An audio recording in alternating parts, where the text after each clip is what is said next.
Hello বন্ধুরা, আসসালামু আলাইকুম। ওয়েলকাম সিরিজের পক্ষ থেকে আপনাদের সবাইকে স্বাগতম। আজকে আপনাদেরকে এমন একটা জায়গায় নিয়ে যাবো, সেটা হচ্ছে চট্টগ্রামের এমন একটা স্থান যেখান থেকে আমরা একদম সূর্য কীভাবে অস্ত যায় সেটা দেখবেন। একটা অন্য বাইরের দেশের মধ্যে একটা ফিল পাবেন, সুন্দর একটা ফিল পাবেন। একদম সূর্য ডুবা থেকে শুরু করে একদম শেষ পর্যন্ত কীভাবে ডুবে সেটা কিন্তু একদম স্পষ্টভাবে আপনারা সবাই দেখতে পারবেন। তো আপনাদেরকে এমন একটা জায়গায় এখন যে জায়গায় আছেন সেটা হচ্ছে, আমি যে সানসেটের উপরে ছিলাম সেটা হচ্ছে নিচের স্থান। ওই দেখেন সাগরের সাইড দিয়ে যেগুলো আছে একদম সে পাশ দিয়ে সূর্যটা ডুবে ওইখানে উপর থেকে কিন্তু অনেক জিনিসটা সুন্দর লাগে। সেজন্য আমাদেরকে উপরের সিনটা আগে দেখাইলাম, তারপর নিচের সিনটা দেখাচ্ছি। এটা হচ্ছে টানেলের একদম পাশেই আমার একদম সাগরের পাড় আর কি।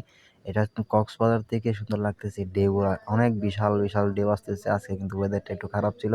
আপনারা সবাই জানেন একদম ওয়েদার ছিল সেই রকম, সেই লেভেলের ওয়েদার।